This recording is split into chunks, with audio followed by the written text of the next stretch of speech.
Smart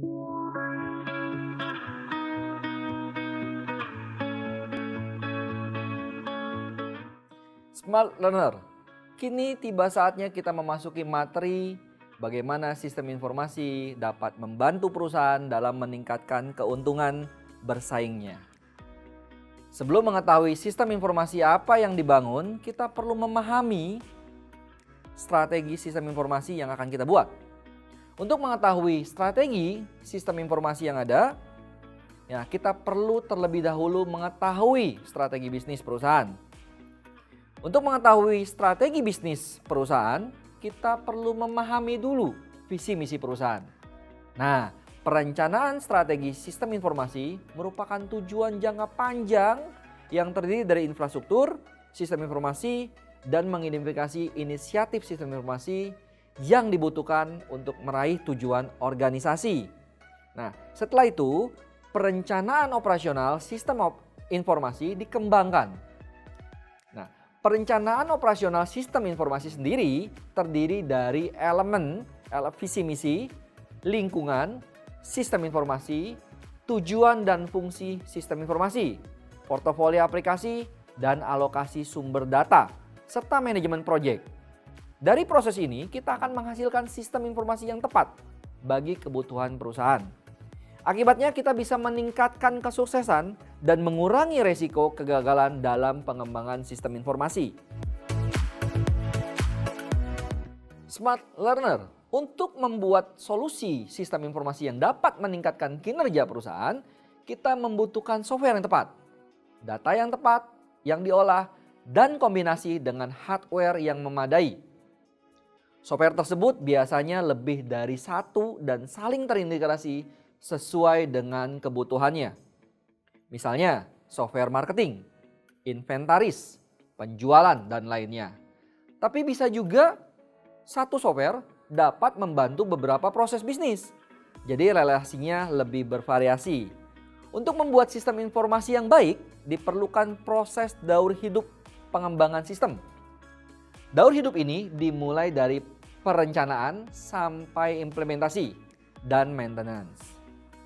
Dalam teorinya, SDLC melalui 7 langkah sekuensial, yaitu perencanaan, analisa, desain, pengembangan, uji coba, implementasi, dan perawatan. Meskipun demikian, pada prakteknya tidak berjalan seperti pada teori. Nah, nanti kita akan bahas selanjutnya, tapi sebelumnya kita coba perhatikan poin penting dari SDLC ini. Pertama adalah tahapan planning. Di sini kita harus bisa melakukan pertimbangan terhadap kebutuhan, seperti return of investment atau ROI, keunggulan bersaing, dan manajemen bisnis. Dalam perencanaan ini, kita mengenal istilah feasibility study, yaitu bagaimana merencanakan sesuai dengan sisi teknis, keuangan, dan legal hukum. Tahapan kedua adalah tahapan analisis, di mana kebutuhan atas analisa dikumpulkan dalam bentuk dokumen atau sejenisnya. Orang yang bertanggung jawab pada bagian ini harus mempunyai kemampuan bisnis dan teknologi yang kuat. Hasil akhir tahapan ini bisa dalam bentuk Requirement Definition Diagram atau RDD yang dapat menjelaskan dengan rinci fitur apa yang akan dimiliki oleh sistem. Nah, tahapan ketiga adalah tahapan desain, yaitu mengubah RDD menjadi desain teknikal yang dapat dikerjakan. Misalnya adalah use case diagram, database diagram, desain, dan sebagainya. Tahapan keempat adalah proses development, di mana mengubah desain menjadi sistem informasi yang dapat berjalan. Proses ini bisa dibilang paling lama karena harus membangun dengan coding dan melibatkan banyak developer.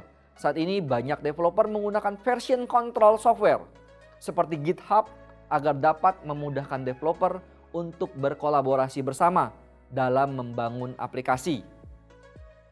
Tahapan kelima adalah proses uji coba atau testing, di mana setelah development selesai harus menjalankan proses testing. Tahapan ini bisa dijalankan oleh developer atau pengguna awal Uji coba juga dapat menggunakan alat bantu atau tools seperti testing compatibility, testing bugs, testing cleaning, testing different input, tadi testing cleaning code, testing keamanan, dan lainnya. Tahapan keenam adalah proses implementasi. Nah, pada proses ini pengguna mulai belajar dan mengadopsi sistem baru. Ada 3 pendekatan implementasi, yaitu paralel, bertahap, dan secara langsung. Paralel adalah proses menjalankan sistem baru, tapi sistem yang lama tetap ada. Nah, bertahap adalah proses satu modul dijalankan dulu, baru modul berikutnya. Contohnya adalah modul HR dalam ERP. Dan yang terakhir adalah proses implementasi langsung, yaitu mematikan sistem yang lama dan langsung menggantikan dengan sistem baru. Tahapan terakhir, tahapan ketujuh adalah proses perawatan. Pada awal proses ini biasanya tim support akan memantau lebih sering dibandingkan sistem yang baru. Nah, semakin lama, semakin matang, maka proses perawatan menjadi reguler. Smart Learner, berikut adalah tips 5 kunci kesuksesan SDLC agar dapat berhasil. Yaitu pertama, menciptakan Work Breakdown Structure atau WBS. Yaitu bagaimana membagi proyek menjadi lebih kecil dan terstruktur sehingga mudah diukur dan mudah diatur. Tiap hasil akhir dari task tersebut disebut deliverable. Misalnya dokumen, prototype, desain, database, dan lainnya. Yang kedua, mengestimasi waktu dan biaya. Ketiga, menciptakan rencana proyek ya, yaitu gabungan dari WBS, ketergantungan antara pekerjaan dengan durasi dan sumber daya yang ada. Dan yang keempat, melakukan adjustment terhadap rencana dengan mempertimbangkan 3 faktor kritis, yaitu kebutuhan, waktu, dan biaya. Yang kelima, yang terakhir adalah mengatur tantangan dalam pengembangan proses.